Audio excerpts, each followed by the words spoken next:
Gujarat model की बात कर रहे हैं सरकार, तो गुजरात में ही ज़्यादा पेपर लीक होते हैं। माहौल ऐसा बनाओ कि लोग जो मेन मुद्दे हैं उसके डाइवर्ट हो जाए।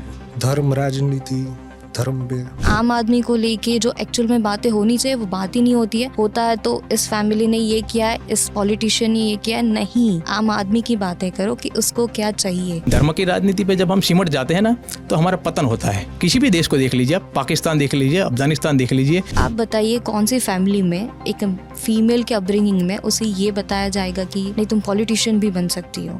गुजरात में सचिवालय, जूनियर क्लार्क है, पुलिस है, हेड क्लार्क है, कई सारे एग्जाम के पेपर लीक हुए। माहौल ऐसा था कि इस बार तो गुजरात विधानसभा में ज्यादा सीटें नहीं आएगी, टक्कर होगी। चुनाव के बाद ये सब मुद्दे गायब हो गए और भाजपा 156 पे चली गई। तो युवा कहाँ गए थे भाई? आपको सरकार को सबक सिखाना चाहिए लोकतंत्र में, और फिर आपको 156 दे देते हैं। तो थोड़ा युवाओं को भी सोचना चाहिए। ललन टॉप चुनाव यात्रा पावर्ड बाय मंगलदीप। प्रार्थना की महक प्रार्थना के बाद भी। प्रार्थना की महक प्रार्थना के बाद भी। अहमदाबाद हमने सुबह किया कवर, उसके बाद अब हम आए हैं गांधीनगर। गांधीनगर है, अमित शाह की सीट है। अमित शाह से पहले यहाँ आडवाणी जी लगातार जीतते रहे, उनसे पहले अटल बिहारी वाजपेयी ने भी इस सीट से चुनाव लड़ा है, जीते भी हैं। तो कुल मिला के ये भाजपा के लिए बड़ी सीट है, बड़े नेता इससे लड़ते रहे हैं। इस चुनाव 2014 में आडवाणी जीते थे, 2019 में अमित शाह लड़े तो वो जीते। तो अब इस सीट पर फिर से अमित शाह ही कैंडिडेट हैं। विपक्ष से कांग्रेस से सोनल पटेल कैंडिडेट हैं। सीट पर बहुत सारी चीज़ें हम कवर करेंगे, बहुत सारे मुद्दे भी कवर करेंगे। फ़िलहाल हम स्टूडेंट्स को खोज रहे थे, युवाओं को, कि वो कहाँ मिलेंगे। तो खोजते खोजते हम पहुँच गए एक लाइब्रेरी में। लाइब्रेरी का नाम है युग वंदना। ये सब आप जो देख रहे हैं, ये सब खाने, लंच बॉक्स, डब्बे रखे हुए हैं। दिन भर पढ़ाई के बाद दोपहर में खाना, उसके बाद फिर पढ़ाई। सुबह से लेकर शाम तक वही अपना जो 9 से 5 की शिफ्ट में पढ़ाई करते हैं बच्चे, और शाम में फिर अपना घूमते फिरते मौज मस्ती करते हैं। तो लाइब्रेरी के अंदर चलेंगे, बच्चों से बातचीत करेंगे।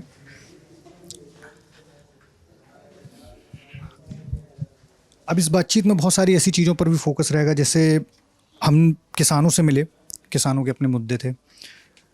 हम महिलाओं से मिलते हैं, महिलाओं के अपने मुद्दे होते हैं। जब हम छात्रों से मिलते हैं तो छात्रों के भी अपने मुद्दे होते हैं। तो छात्रों के क्या मुद्दे हैं, क्या नहीं। सबसे पहले हम एक शख्स हैं, इनसे हम ऑफ कैमरा शुरू होने से पहले हमने इनसे थोड़ी सी बात की थी। ये मेडिकल के छात्र हैं। क्या नाम है आपका? डॉक्टर विक्रम। डॉक्टर विक्रम, क्या आपने पढ़ाई की है? MBBS। अभी किसकी तैयारी कर रहे हैं? PG के लिए। PG के लिए तैयारी कर रहे हैं। तो आपने UG MBBS कहाँ से किया? मणिनगर। मणिनगर से। कहाँ से हैं आप? यहीं का हूँ मैं। यहाँ गांधीनगर की पैदाइश? हाँ। कुछ कोई गांव? वैसे बेसिक नेटिव तो बनासकांठा है, बिक्के यहाँ पे पालमपुर, लेकिन यहीं पे रहते हैं 40-50 ईयर्स के अराउंड। 40-50 ईयर्स से। तो एक तरह से गांधीनगर में यहाँ पले बड़े सब कुछ गांधीनगर सब। अच्छा, तो जब मैं आपके पास आया था तो आपने मुझे अपनी पूरी ये किताब दिखाई। अमतेश से मैं कहूँगा, अमतेश हमारे साथी से किताब दिखाने के लिए। तो उसमें बहुत सारे पॉइंटर्स नोट किए हुए हैं आपने, है ना? तो फिर आपने मुझे ये NMBS के बारे में थोड़ा सा समझाया था। ये क्या चीज़ है? मतलब ये गवर्नमेंट बेनिफिट देती है, योजना है। जैसे सब योजना होती है तो मेडिकल बेनिफिट योजना होती है। जैसे अभी आयुष्मान भारत चल रहा है, ऐसे ये जन सुरक्षा योजना है। मतलब योजना तो सब पहले से होती है। मतलब 1950-1960 के अराउंड से सब बन रहा है। जब से इंडिया आज़ाद हुआ तब से बन। लेकिन सबको बेनिफिट का मालूम नहीं होता है। सब कोई भी गवर्नमेंट आती है, सबका मतलब अपना राय होता है, तो नाम बदल के दे देती है। अच्छा, गांधीनगर में आप इतने समय से रह रहे हैं, लगातार भाजपा जीतती आ रही है 1995 के बाद से। पहले अटल जी जीते, फिर आडवाणी जी लगातार जीते हैं, अभी अमित शाह जी हैं। ये तो हो गया कि सीट का हमने इतिहास बता दिया कि ये जीतते हैं, पर मुद्दे क्या हैं? मुद्दे समय के साथ बदलते भी हैं। अभी फ़िलहाल में क्या मुद्दे, आपके लिए पर्सनली क्या मुद्दे हैं? मैंने तो गांधीनगर को देखा, मैं बाय बॉर्न यहाँ का हूँ। मतलब पहले यहाँ पे इतना सारा डेवलपमेंट नहीं था। जब से मेरे को समझ आया, 5-6 साल का था, तब से नरेंद्र मोदी CM थे। ठीक है, 2001 के आसपास CM थे। पहले लोगों को मालूम नहीं था कौन CM है, कौन PM है। जब से नरेंद्र मोदी वहाँ पे CM, यहाँ पे भी CM थे, वहाँ पे PM, सबको मालूम होता है कि ये CM है, PM। उन्होंने बेसिक डेवलपमेंट किया है यहाँ पे, गुजरात में किया है, अहमदाबाद में किया है, गांधीनगर। उनकी सीटों वहाँ पे मणिनगर में थी। मैं मणिनगर में MBBS किया है। तो वो जहाँ पे होते हैं वहाँ पे डेवलपमेंट। मणिनगर से वो विधानसभा लड़ते हैं। हाँ, तो वहाँ पे डेवलप, यहाँ गांधीनगर में भी काफ़ी डेवलपमेंट किया है। लेकिन मेरे को पर्सनली ये अच्छा नहीं लगा। डेवलपमेंट हो रहा है लेकिन वो पेड़ काटते हैं, मतलब उसका री इम्प्लांटेशन होना चाहिए। सस्टेनेबल तरीके से चीज़ें। वो काट देते हैं। अभी मैं लास्ट वीक एक फंक्शन अटेंड करने रांदेजा मानसा, जय अमित शाह का जो नेटिव है मानसा, वहाँ पे गया। वो रोड पहले मतलब आज से 4-5 साल पहले देखो तो दोनों साइड इतने बड़े बड़े पेड़ के ट्री होते हैं, उसके थड़ होते हैं, मजबूत थे इतने सारे बड़े, सब काट दिए। लेकिन डेवलपमेंट होना चाहिए, लेकिन ट्री का भी ध्यान होना रखना चाहिए। और जैसे राज्य में सरकारी एग्ज़ाम है, सरकारी एग्ज़ाम को लेकर यहाँ क्या कैसी स्थिति है? पेपर समय पे होते हैं? पेपर लीक तो नहीं होते हैं या क्या? नहीं, अभी नहीं होते हैं। मतलब अभी तो मेडिकल की नहीं आती बाकी के लेकिन बाकी सब आती है।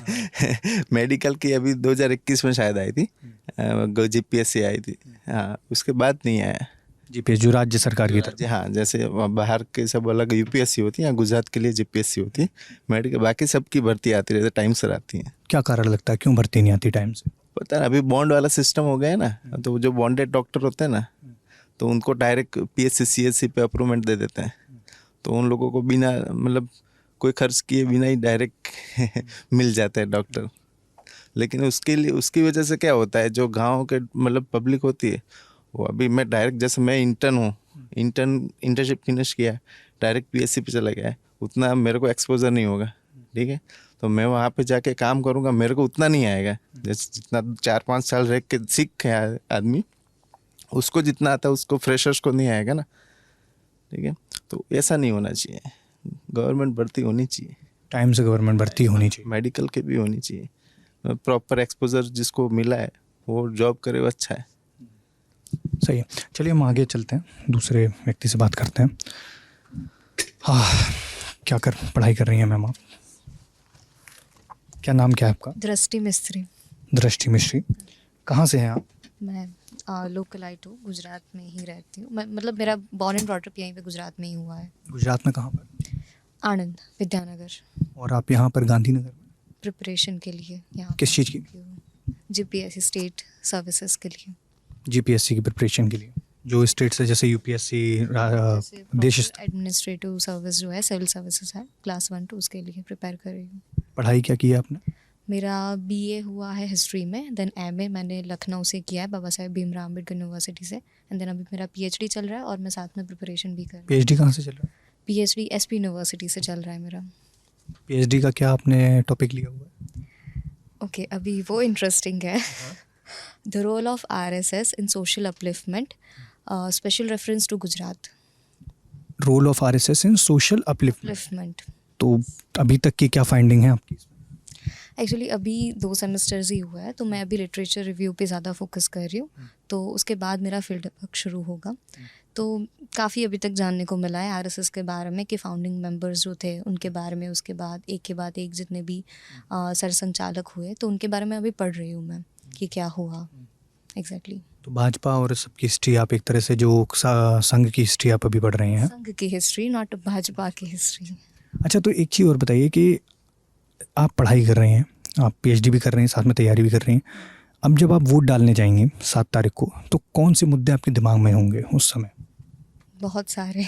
जैसे कि एक्चुअली जैसे अभी चीज़ें ये है कि मेरा एकेडमिक्स भी चल रहा है, मैं जीपीएससी की प्रिपरेशन भी कर रही हूँ। तो जैसे प्रिपरेशन कर रही हूँ तो काफ़ी चीज़ों से अवेयर हूँ, करंट अफेयर्स के साथ हमें काफ़ी उसके साथ जुड़े रहना होता है, तो काफ़ी सारे मुद्दे पता चलते हैं। ठीक है, तो और साथ में मेरा पीएचडी का टॉपिक भी वही है, मतलब उससे रिलेटेड ही है बट थोड़ा डिफरेंट है। तो यही है कि मुझे जानना था एक्चुअल में कि हो क्या रहा है, तो आरएसएस से रिलेटेड टॉपिक ही मैंने इसलिए लिया क्योंकि दो ग्रुप पे बैठ गए हैं, कि जो एक आरएसएस के खिलाफ बोलता है और दूसरा ग्रुप है जो सिर्फ आरएसएस की अंधभक्ति में लगा होता है। बट इनके बीच का जो एक न्यूट्रल पर्सपेक्टिव होता है, जो एक आम आदमी के पास होना चाहिए। तो जैसा कि मैं आरएसएस से बिल्कुल ही जुड़ी नहीं थी, सो मुझे ये जानना था कि एक न्यूट्रल पर्सपेक्टिव जब देखते हैं तो क्या दिखता क्या है एक्चुअली में, क्या है, तो यही मुझे जानना था।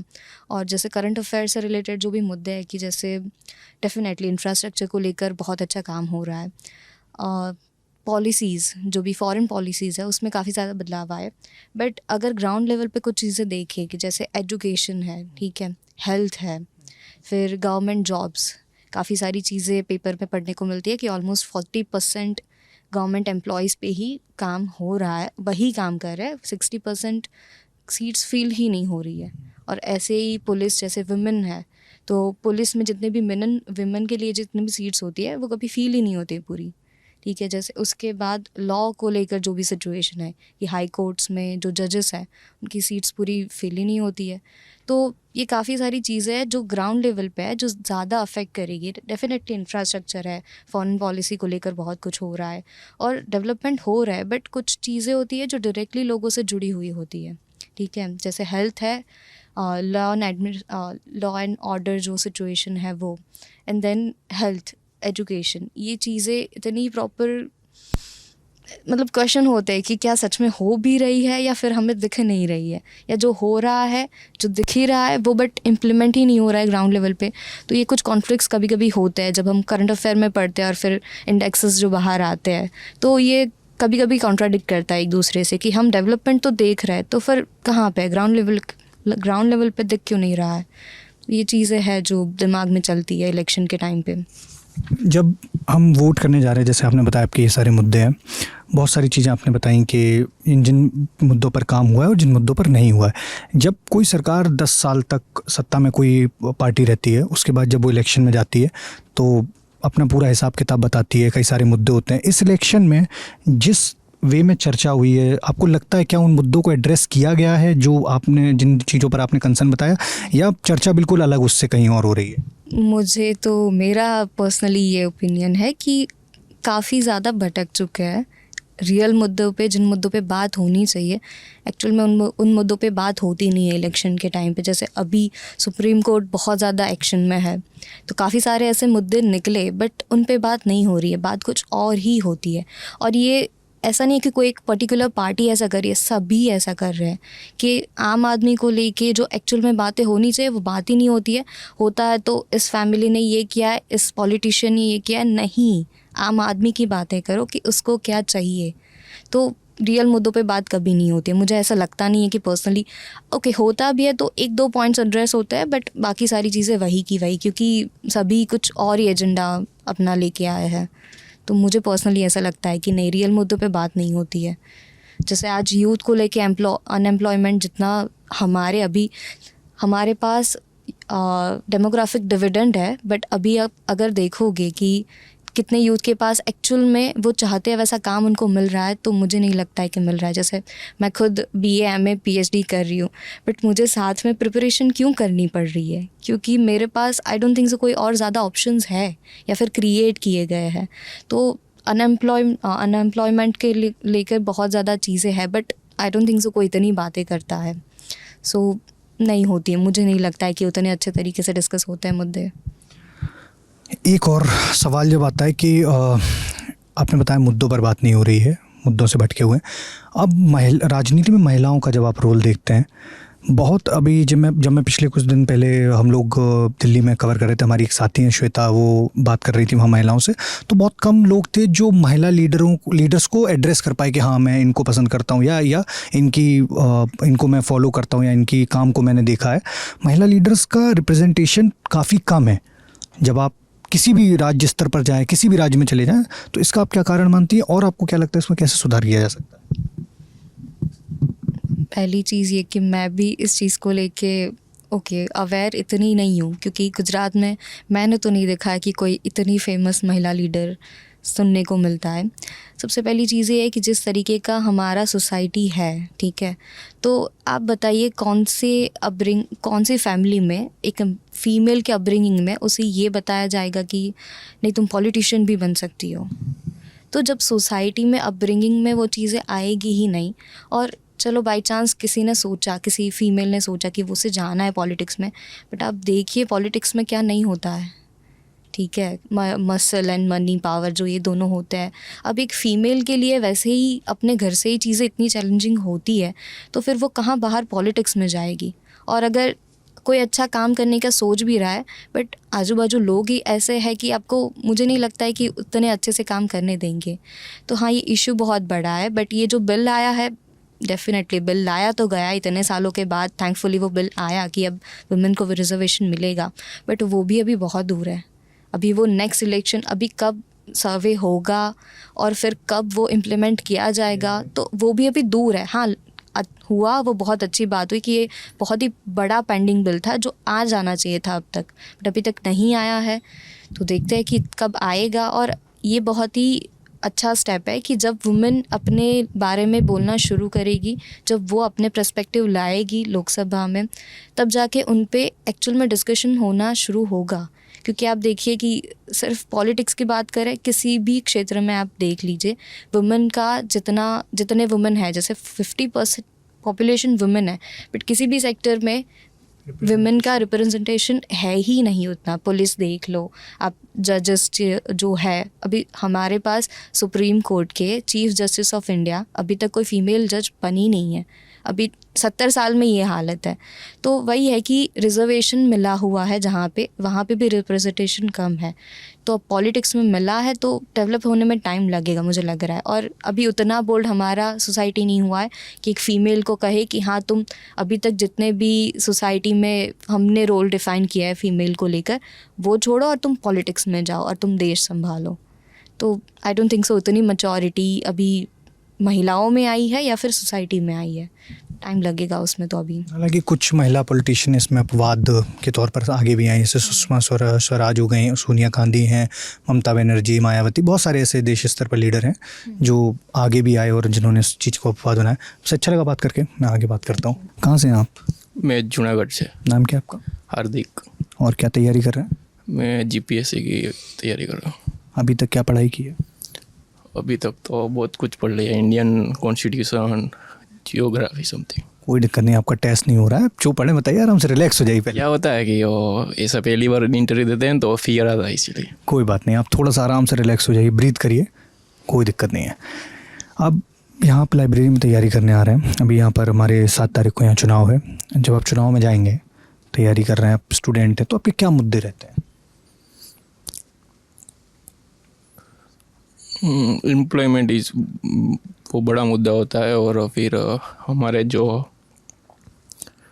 सांसद होते हैं उनका वर्क कैसा है, वो सब कुछ। कहाँ से आपने बताया था, आप कहाँ से? तो वहाँ पर क्या काम, किस तरीके से काम हुआ है?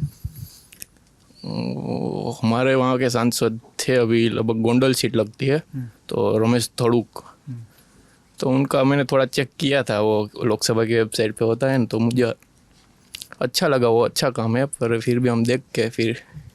तो आपने रोज़गार बताया मुझे कि रोज़गार के मुद्दे पर आप जाके वोट करेंगे 7 तारीख को।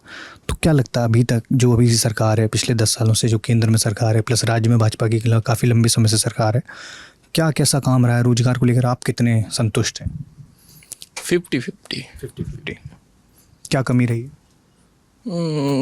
बीच में वो पेपर लीक्स का कुछ हुआ था, वो थोड़ा प्रॉब्लम हुआ था। अभी सब कुछ बोल रहे कि ठीक हो गया, वो कायदा लाया इसीलिए, लेकिन वही सब कुछ एग्ज़ाम कंडक्ट में वो पेपर लीक हो जाते थे, वो सब। मतलब एग्ज़ाम अगर कंडक्ट हो रहे हैं तो पेपर लीक हो जा रहे हैं, फिर रिजल्ट आने में तो बहुत। अभी जीपीएससी में जो चेयरमैन बदले तो उसकी प्रोसेस बहुत वो लंबी खिंच गई है। मतलब अभी 8-10 महीने से एग्ज़ाम का रिजल्ट नहीं आते सब। 8-10 महीने में एग्ज़ाम का रिजल्ट नहीं आता है। तो फिर क्या करते हैं जब तक जैसे सपोज़ अगर मैं एग्ज़ाम दे के आया, अब मेरा रिजल्ट मान लीजिए 8 महीने 10 महीने नहीं आ रहा, उस बीच फिर क्या करते हैं? फिर अभी अगली एग्ज़ाम होते हैं, उसकी प्रिपरेशन में लग जाते हैं, इस उम्मीद में कि जब रिज़ल्ट आएगा। अभी जीपीएससी गई, उसका फाइनल रिजल्ट आने के बाद फिर से उसमें चेंजेस किया। मतलब फाइनल रिजल्ट आ गया और फाइनल आंसर की आ गई, उसके बाद फिर से चेंजेस किए। मतलब ऐसा हो रहा है। मतलब वो सब कुछ देखने की ज़रूरत है। सब कुछ देखने की ज़रूरत है। आप कहाँ से हैं?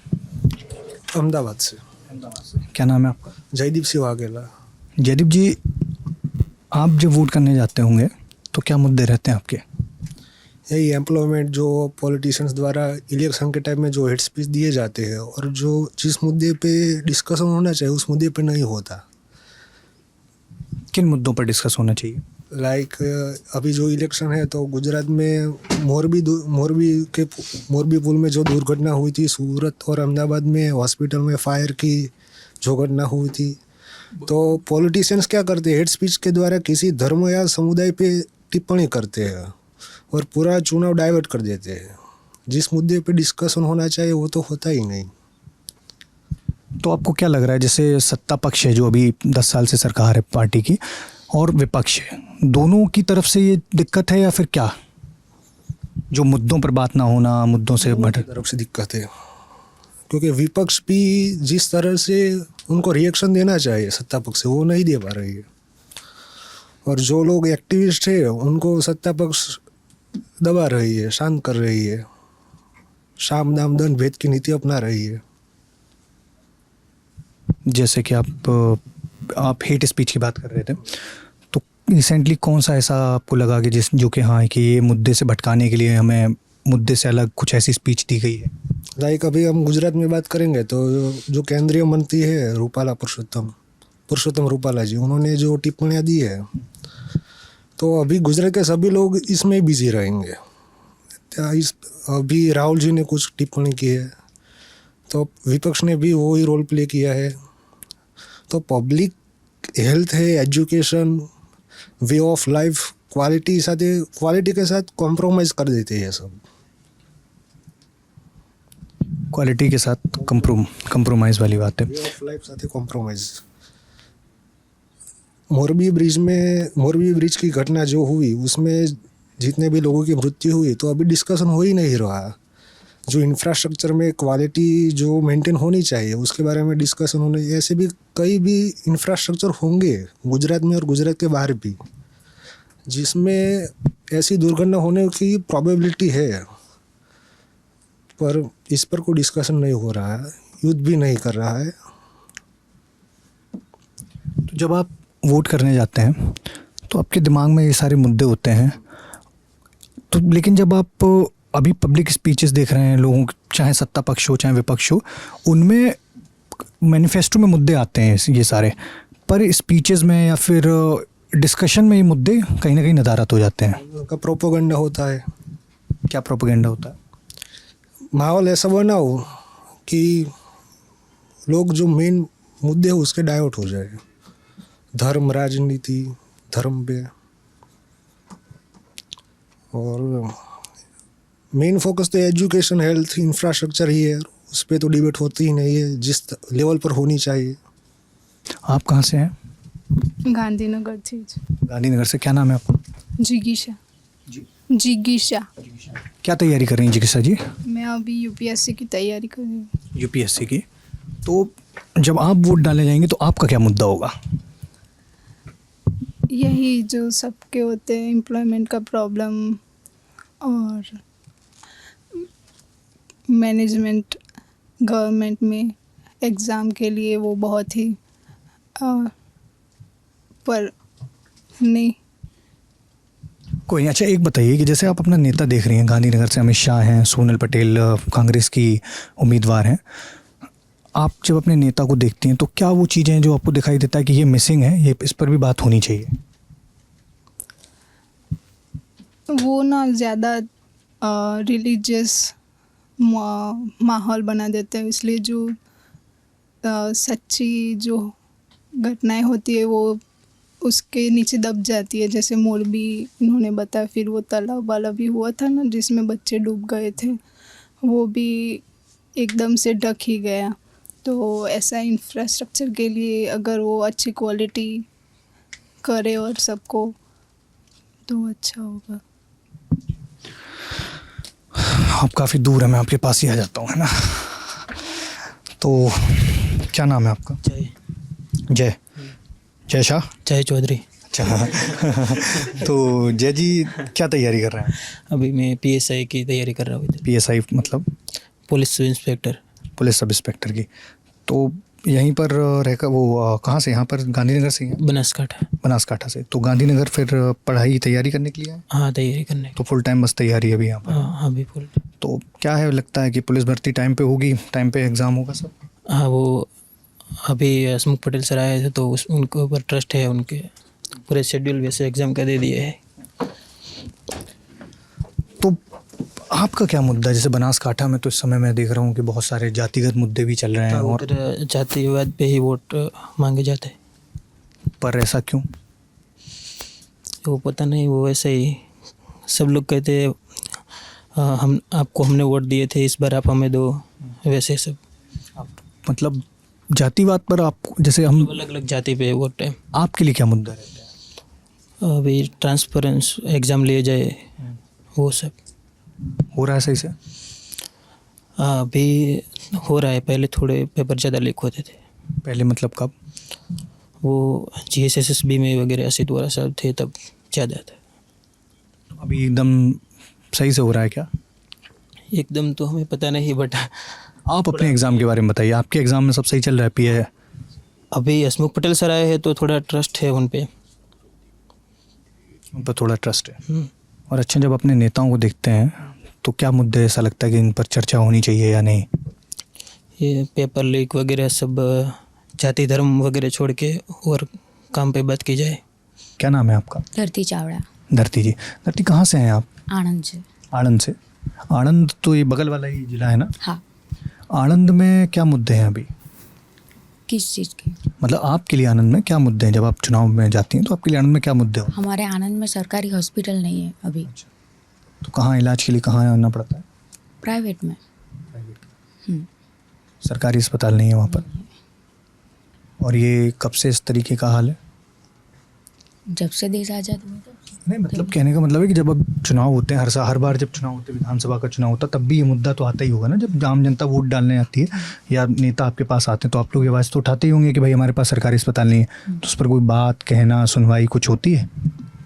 हाँ, बनवा देंगे, ऐसे ही होता है सब। जिसकी सरकार हो ऐसा ही बोलता है कि बनवा देंगे। तो आपके लिए वहाँ सरकारी अस्पताल समय बड़ा मुद्दा है? और मेरे लिए नहीं, जो गरीब जनता है उसके लिए सरकारी अस्पताल होना चाहिए। और वो ये जो हमारी फील्ड में जो पेपर लीक होता है वो बहुत ख़राब चीज़ होती है। आपकी फील्ड में आपका कौन सा? GPSC में जो पेपर लीक होता है। पहले जो दिनेश दासा सर होते थे उसका काम बहुत अच्छा होता था। अभी कुछ समय सर एग्ज़ाम नहीं ली जाती और समय सर हमारा रिज़ल्ट नहीं। GPSC के चेयरमैन? हाँ, दिनेश दासा सर थे पहले।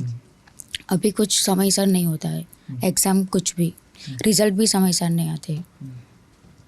तो आप लोग जब, जैसे आप आनंद से यहाँ तैयारी के लिए आई हैं, तो वहाँ जाहिर सी बात है कि इतना बेहतर सुविधा नहीं होगी जिस तरीके से आप लाइब्रेरी और सब चीज़ें मिली हुई हैं, कोचिंग भी कर ही रही होंगी आप।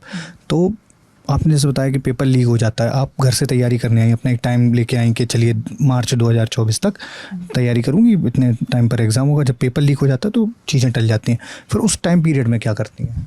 प्रिपरेशन ही करते हैं दोबारा से। हाँ।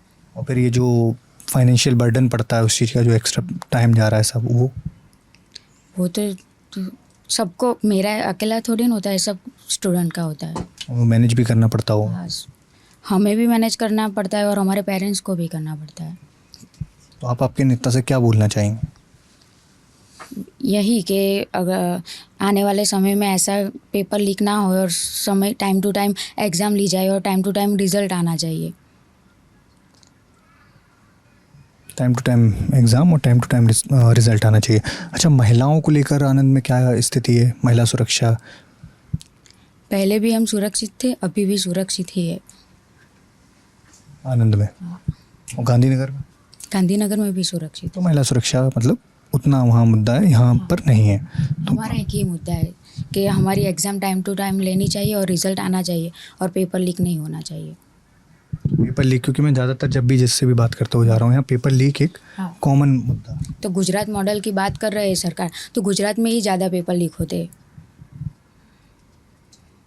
गुजरात मॉडल की बात हो रही है और गुजरात में ही ज़्यादा पेपर लीक होते हैं। कौन कौन से पेपर अब तक लीक हुए हैं? अभी सचिवालय का पेपर लीक हुआ, फिर वो GS हेड क्लर्क GSLV के पेपर लीक हुए, पुलिस कांस्टेबल के हुए थे। जब इतने पेपर लीक हो रहे हैं, पेपर लीक की जांच होती है, सब होता है, फिर उसके बाद अगला पेपर फिर ऐसे ही आता है, फिर लीक हो जाता है। आप लोग जब तैयारी भी कर रहे हैं सब चीज़ें इसको लेकर, लेकिन जब वोट देने आते हैं तो फिर ये मुद्दे रहते हैं या फिर कोई और ही मुद्दे हावी हो जाते हैं सब? हाँ, धर्म की राजनीति होती है हमारे देश में। लेकिन आप जब वोट करने जाते हैं तो क्या उन चीज़ों से फ़र्क पड़ता है? फ़र्क नहीं पड़ता, क्योंकि सब धर्म की ही राजनीति करते हैं और मीडिया वाले भी धर्म की ही राजनीति दिखाते हैं। मैं मीडिया वालों को बोलना चाहती हूँ कि आप देश की गरीब जनता, गरीबी और बेरोजगारी का मुद्दा भी उठाओ। हम दी लल्लन टॉप वाले आपके पास इसीलिए आए ताकि आपके मुद्दे और आपकी बात सुनी जा सके। देश की मीडिया बिकी हुई है। हम कोशिश करें, हम आपके पास आए हैं, हम आपसे बात, हमारे भी क्वेश्चन उठाइए, सिर्फ धर्म की राजनीति मत कीजिए। बिल्कुल, मैं तो आपकी बात सुनने आया ही हूँ। यस। तो लाइब्रेरी के कोनों कोनों में घूमते हुए हम इधर से निकल रहे थे तो हमें एक हमारे ही तरह पत्रकारिता के स्टूडेंट मिल गए, तो सोचा फिर इनसे भी बात की जाए, इनसे भी जाना जाए। तो पत्रकारिता के आप स्टूडेंट हैं, कहाँ पढ़ाई कर रहे हैं? मैं अभी गुजरात विद्यापीठ अहमदाबाद। नाम क्या है आपका? मेरा नाम विष्णु। विष्णु जी, तो सेकंड ईयर में आपने बताया मुझे, आपसे लास्ट ईयर हो। लास्ट ईयर बैचलर्स का ना मास्टर्स का लास्ट ईयर, इसके बाद आप फील्ड में ही आएंगे, है ना? तो हैं कहाँ से आप ओरिजिनली? मैं वैसे बनासकाठा बनासकाठा से। तो बनासकाठा में जैसे एक अंदर भाई हमें मिले थे तो वो बता रहे थे कि बनासकाठा में अभी जातिगत मुद्दे बहुत हावी रहते हैं। आपका क्या उस पर पर्सपेक्टिव, क्या व्यू है? हाँ, वैसे आप देखा जाए तो बनासकाठा में 2 तरह के लोग हैं। वहाँ पे सरहदी एरिया है, वहाँ बॉर्डर है राजस्थान की। दूसरी बात देखा जाए आदिवासी पट्टा बहुत ज़्यादा है, और एक तीसरा है शहरी विस्तार। हमारे यहाँ पे बनासकाठा में वैसे कांग्रेस भाजपा की राजनीति चलती है। अभी फ़िलहाल वर्तमान लोकसभा में भाजपा के उम्मीदवार जो परबत भाई पटेल थे, अब 2024 का इलेक्शन है, वहाँ पे कांग्रेस से भी महिला है और भाजपा भी महिला है। अकेली सीट है जहाँ दोनों महिला है। यहाँ पे भाजपा ने भी बढ़िया खेल खेला है और कांग्रेस ने भी खेला है। अब देखा जाए बनासकाठा की जातिगत, तो वहाँ पे 4.5 लाख समथिंग वोट है क्षत्रिय और ठाकुर के। यहाँ पे इसके बाद आता है चौधरी समाज के वोट, वहाँ पे 2,71,000 वोट है। उसके बाद दलित है, आदिवासी है और पिछड़ी सारे वर्ग के लोग हैं। लेकिन वोट बैंक की बात की जाए तो वहाँ पे थोड़ा भाजपा का प्रभुत्व ज़्यादा है। लेकिन फिलहाल अभी वहाँ पे पूरे गुजरात में कांग्रेस डाउन टू अर्थ है। लेकिन एक ऐसा चेहरा है जो वर्तमान में विधायक है, ज्ञानीबेन ठाकुर, वो वाव विधानसभा से है। वो 2 बार विधायक बन चुके हैं, दूसरी बार उनका टर्म चालू है। आपकी जानकारी के लिए बता दूं कि वर्तमान गुजरात विधानसभा में अध्यक्ष है शंकरभाई चौधरी, उनको हराया था उन्होंने। लेकिन धाकड़ लड़ी के तौर पे है वो फायर ब्रांड नेता है बोलने में, ज्ञानीबेन ठाकुर। और सामने है हमारी बनास डेयरी बनासकाठा की, वो बनास डेयरी के स्थापक थे गलबाभाई चौधरी, उनकी पोत्री है यानी कि रेखाबेन चौधरी। यहाँ पे भाजपा ने एक बढ़िया मास्टर कार्ड खेला है कि बनास डेयरी के जो स्थापक थे उनकी पौत्री को टिकट देके एक गेम खेला है, और सामने कांग्रेस ने भी वो गेम खेला है कि महिला को महिला वर्सेस लड़ाया जाए। और अभी फिलहाल जातिगत ज़्यादा मुद्दा चल रहा है। वैसे बनासकाठा लोकसभा की पर्टिकुलर बात की जाए तो वैसे आमतौर पे 14 तहसील है हमारे यहाँ पे। इसमें 7 विधानसभा बैठकें आती है, उनमें 4 भाजपा के पास है, 1 अपक्ष के पास है, 2 कांग्रेस के पास, और ऐसे तरह के 7 लोकसभा विधानसभा सीटें बनती हैं। तो फिलहाल ये माहौल पूरा देखते हैं हम, तो जो 5 लाख वाला जो भाजपा का जो गोल खेला है कि 5 लाख लीड आनी चाहिए, वो तो संभव है नहीं। और भाजपा की एक स्ट्रेटजी होती है कि आप 400 का बोलिए, तो सामने कांग्रेस को पता है कि हमें 400 के साथ लड़ना है, लेकिन वो ये नहीं सोचती कि हम भाजपा को 400 नहीं, हम सत्ता में ना आने दें, राजनीति करनी हो तो। और जो 5 लाख वाला जो बॉल फेंका है, वैसे आप देखा जाए बड़े नेता होते हैं, नरेंद्र मोदी हो, अमित शाह हो, CR पाटिल हो, वो सब 4, 5, 6 लाख वोट से जीतते हैं। तो इनसे तो बड़ा कोई उम्मीदवार है नहीं कि जिनकी पॉपुलैरिटी इतनी हो कि वो 5 लाख वोट ले जाए। लेकिन भाजपा ने अच्छा गेम खेला है कि 5 लाख, और कांग्रेस वही सोचती है कि 5 लाख तक तो हमें जाने नहीं देना है। अरे भाई, आप 5 लाख की बात ना करो, आप उनको हराने की बात कर सकते हो। वो क्या करेगी, 5 लाख नहीं मिलेगा, चलो मान लेते हैं हम 4 लाख वोट मिले, तो बाद में पब्लिक में जाएगी, बोलेगी इन लोगों ने बोला था 5 लाख बनासकाठा में लीड नहीं देंगे, हमने 4 लाख में रहने दिया, 5 लाख नहीं होने दिया। तो ये ऐसे करके पब्लिक के मुद्दे उछाल देंगे। तो इसलिए विपक्ष को भी मजबूत बनना चाहिए गुजरात में या भारत में, और जितना विपक्ष मजबूत होगा उतना सामने सत्ता पक्ष को भी थोड़ा काम करने में मजा आएगा। लेकिन ये पूरा एक तरफा माहौल बनता है तो लोकतंत्र में ये अच्छा नहीं होता है। तो विपक्ष की भी भूमिका होनी चाहिए कि हम जिस पार्टी में हैं, जहाँ पे हैं, जहाँ पे हमने पूरा शासन किया है, तो उस पार्टी के वफादार होकर हमें चुनाव लड़ना चाहिए। अरे चलो, आप मगर मानते हो कि आज कांग्रेस इतने साल से भारत में है कांग्रेस, और आपने मान लिया कि अब कांग्रेस बैकफुट ऊपर चल रही है भारत में, तो अब पार्टी छोड़ के भाजपा में चले जाएंगे, कल वो वापस आएंगे क्या पता आपको 35-40 साल आप कांग्रेस को दिए और आज भाजपा में चले गए, क्या पता भाजपा में वफादार रहेंगे नहीं रहेंगे, कल वो भाजपा से भी वापस आ सकते हैं। तो ये राजनीति नहीं होनी चाहिए। आपको खेलना हो दल बदल की राजनीति नहीं, दल बदल की राजनीति नहीं होनी चाहिए। और आपको राजनीति करनी है तो ऐसे मुद्दों पे कीजिए जहाँ पे युवा हैं, खेडूत हैं, आदिवासी हैं, गरीब महिला हैं, उन पर राजनीति कीजिए। आपका ग्राफ इन राजनीति पे करोगे तो आपका ग्राफ बढ़ेगा। जैसे मान लीजिए कि नरेंद्र मोदी का जो काम है ग्राउंड लेवल पे जो केंद्र से आता है सीधा वो, तो मोदी को पहचानते हैं सब, बीच में किसी को नहीं पहचानते। अगर कोई अपना नेता हो, किसी कॉन्स्टिट्यूंसी का हो अथवा लोकसभा का हो, वो अपने नाम पे वोट लेने जाएगा तो नहीं देगा कोई, ये बात साफ है। आप भी जानते, मैं भी जानता हूँ। लेकिन वो नरेंद्र मोदी के नाम पे वोट कितने दिन लेंगे? अपनी खुद की भी अपने छाप बनानी होगी, वरना आपका 5-10 साल में क्या पता नरेंद्र मोदी जी के बाद भी आपको कोई वोट ना दे तो क्या करोगे आप? लेकिन नरेंद्र मोदी केंद्र में है तो आप जिस जिला लोकसभा में है या विधानसभा में, वहाँ पे अपना ऐसा काम बताइए, अपना काम दिखाइए, लोग आपको वोट देना चाहे। यह काम करना चाहिए विपक्ष को और सत्ता पक्ष को। ये आपने पूरे परसेप्शन और जिस तरीके की राजनीति चल रही है उस पर बात की। आपने बोला कि मुद्दों पर चुनाव होना चाहिए। क्या लग रहा है 2024 का चुनाव मुद्दों पर हो रहा है? मुद्दों पर तो नहीं। मैं अभी कल स्टडी कर रहा था पूरे चुनाव को लेकर कि यह चुनाव कहाँ जा रहा है। मुझे 2019 वाला चुनाव दिखाई नहीं दे रहा है। जो 2019 वाला चुनाव था, बढ़िया माहौल था, इलेक्शन हमारा, हम सोचते हैं कि चुनाव एक पर्व होता है, लेकिन 2024 में वो दिख नहीं रहा। कहाँ? जैसे कि आप गुजरात में आए, आपने देखा होगा चुनाव का माहौल नहीं है अभी, पूरा ठंडा है, एकदम शांत है। ऐसा क्यों होता है? ये नहीं होना चाहिए। चुनाव का पर्व है तो पर्व की तरह तो होना चाहिए। मुद्दे आने चाहिए, नए नए मुद्दे बनने चाहिए, जैसे कि विकास को लेकर बनने चाहिए कि ये हमारी मांग है, लोगों की मांग बननी चाहिए। लेकिन धर्म की राजनीति पे जब हम सिमट जाते हैं ना, तो हमारा पतन होता है। किसी भी देश को देख लीजिए आप, पाकिस्तान देख लीजिए, अफगानिस्तान देख लीजिए और कोई अदर कंट्री देख लीजिए, वो रिलीजन के नाम पे चली जाती है तो फिर उनका सारे जो डिपार्टमेंट होते हैं वो नीचे चले जाते हैं और राजनीति हावी हो जाती है। वैसे हमारा भारत देश पूरा वो विविधता से भरा हुआ है, तो यहाँ पे सारे धर्म हैं, तो यहाँ पे विकास के बहुत रास्ते खुल सकते हैं। वैसे देखा जाए तो हमारे देश सबसे युवा देश है, तो आज देश के बाद बहुत अपॉर्चुनिटी है कि देश सबसे आगे निकल सकता है। 2047 का जो भारत विकसित भारत का सपना है वो युवा ही पूरा करेंगे, तो इसलिए ऐसे अवसर खोलने चाहिए तो युवाओं को भी आगे मौका मिलता है। आपने बोला 2047 में अगर हमें विकसित भारत बनाना है तो उसका सपना युवा पूरा कर सकते हैं। इसके लिए क्या रोजगार के अवसर प्लस शिक्षा की व्यवस्था प्रॉपर तरीके से चल पा रही है आपकी नज़र में? वैसे आपको आत्मनिर्भर भारत बनाना है तो आप गवर्नमेंट जॉब पे कभी मत रहिए, क्योंकि आप गवर्नमेंट सबको जॉब नहीं दे सकती।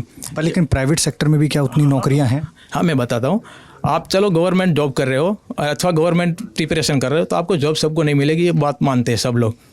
क्योंकि अब आपको करना क्या है कि ये 21वीं सदी है, टैलेंट की सदी है।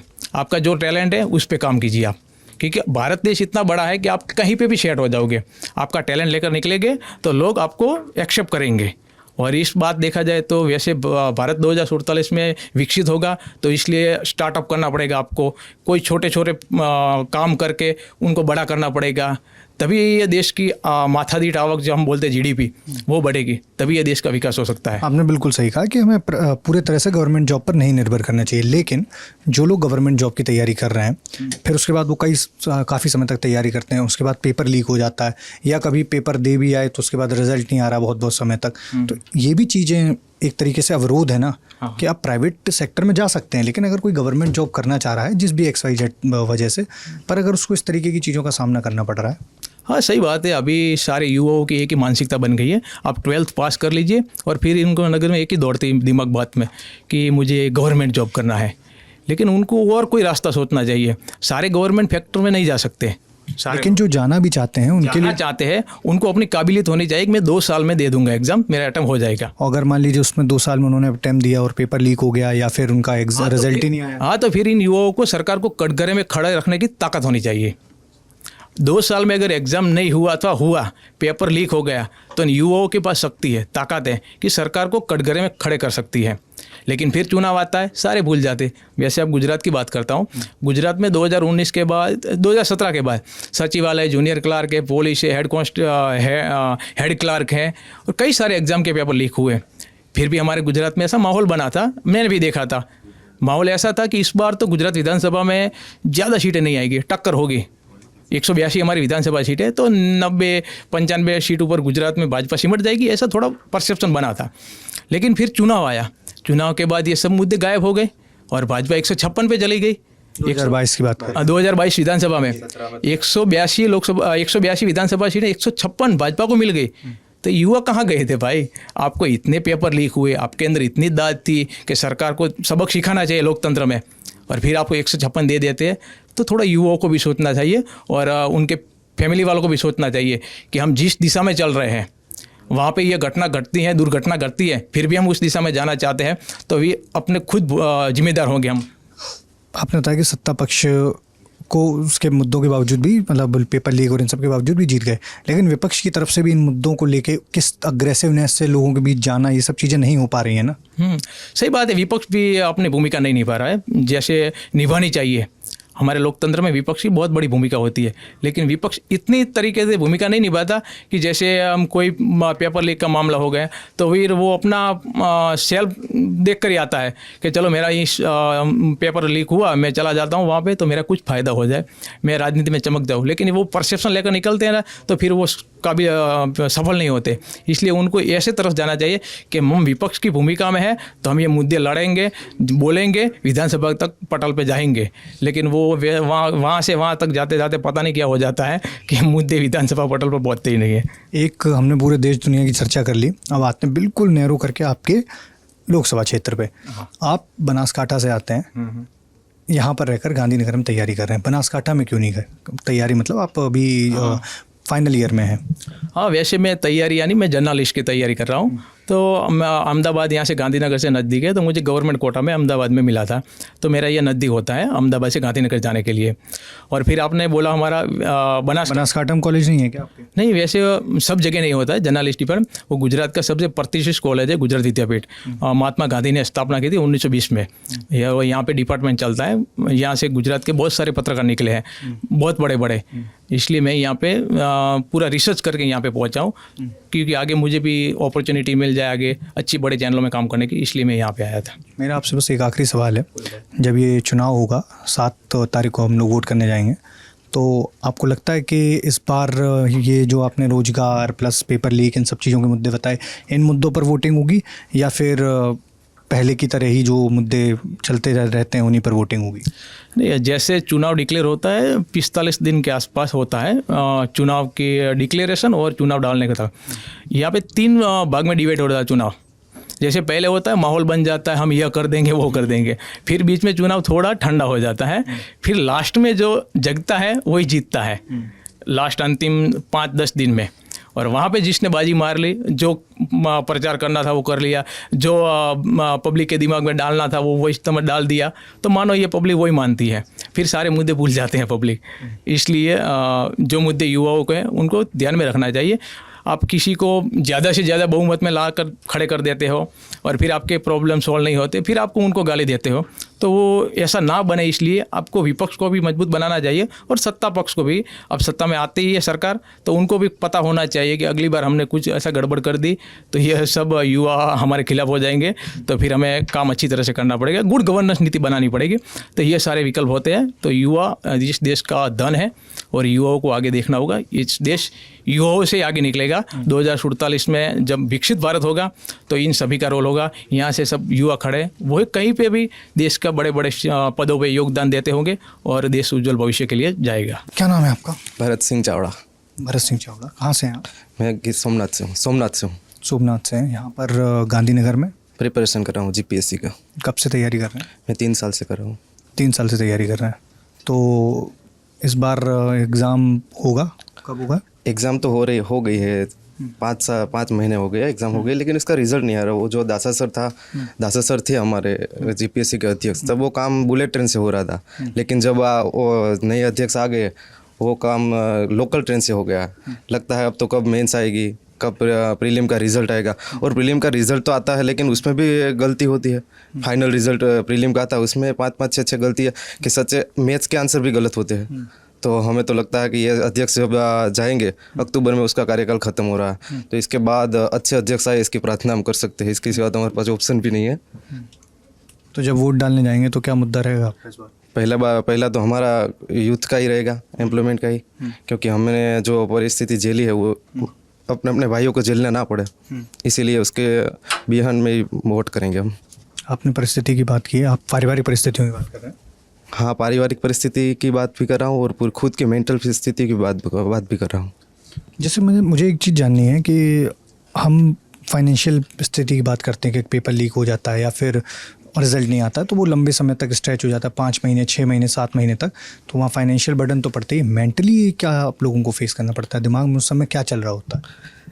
वो फाइनल से ज़्यादा तो मेंटल ही होता है, क्योंकि ये समाज के ताने भी सुनने पड़ते हैं कि समाज पूछ रहा है कि कब होगा तैयार, एग्ज़ाम कब क्लियर करेगा। और इसके साथ साथ वो प्रिपरेशन होती है, वो समय का सर्कमस्टेंसेस बदल जाते हैं, फिर एग्ज़ाम आती है तब सर्कमस्टेंसेस कुछ अलग हो गए होते हैं। इस बार अच्छी तैयारी करी होती है लेकिन वो पेपर लीक हो गया, तो इसके बाद तो हमें अगली एग्ज़ाम का सर्कमस्टेंसेस देखना पड़ेगा को तब कुछ उस समय में कुछ कैसी परिस्थिति है ऐसा भी देखना पड़ता है। इसीलिए वो एग्ज़ाम टाइम पे कंडक्ट हो रही है वही अच्छा होता है। लेकिन इस बार जो लास्ट जो चल रही है अभी एग्ज़ाम एक चल रही है हमारी CCE की, जो उसको बोलते हैं कंबाइंड कॉम्पिटिटिव एग्ज़ाम, वो अच्छे से कंडक्ट हो रही है। इसके लिए मैं बहुत आशावादी हूँ और सरकार ने बहुत बढ़िया काम किया कि ये आचार संहिता लगने के बाद भी उसने एग्ज़ाम कंडक्ट किया है और टाइमली अच्छे से कंडक्ट हो रहा है। मैं तो बढ़िया मान रहा हूँ इसको। चलिए, धन्यवाद। तो हम लाइब्रेरी आए, हमने युवाओं से बात की, हमने देखा कि उनके क्या क्या मुद्दे हैं, रोज़गार, पेपर लीक और अपने क्षेत्र के सांसदों से शिकायतें हैं, किसी को अपने क्षेत्र में और जो मुद्दे हैं जैसे अस्पताल का मुद्दा हो गया, ये सब सारे मुद्दे हैं, सब पे युवाओं ने अपनी बात रखी। अब सत्ता पक्ष से कई लोगों को शिकायतें हैं, कई लोगों को विपक्ष से भी शिकायत है कि उनके मुद्दों को किस तरह से आगे नहीं रखा जाता। डिबेट्स पर बात है कि जब राजनीति में चुनाव आते हैं तो चर्चाएं किस तरीके से बदल जाती हैं, असली मुद्दों से इतर चर्चा चली जाती है। जिस तरीके से आपने वीडियो हमारा देखा, इसी तरीके की वीडियो मैं लगातार आपके लिए गुजरात से लाता रहूँगा। मैं और मेरे साथी अमतेश इस तरीके की वीडियो लगातार करते रहेंगे। युवाओं से भी बात करेंगे, हम अलग अलग वर्ग के लोगों से बात करेंगे, अहमदाबाद, गांधीनगर और भी क्षेत्रों में हम जाएंगे, ज़मीन पर हालात को जानेंगे। इसके लिए देखते रहिए द लल्लन टॉप।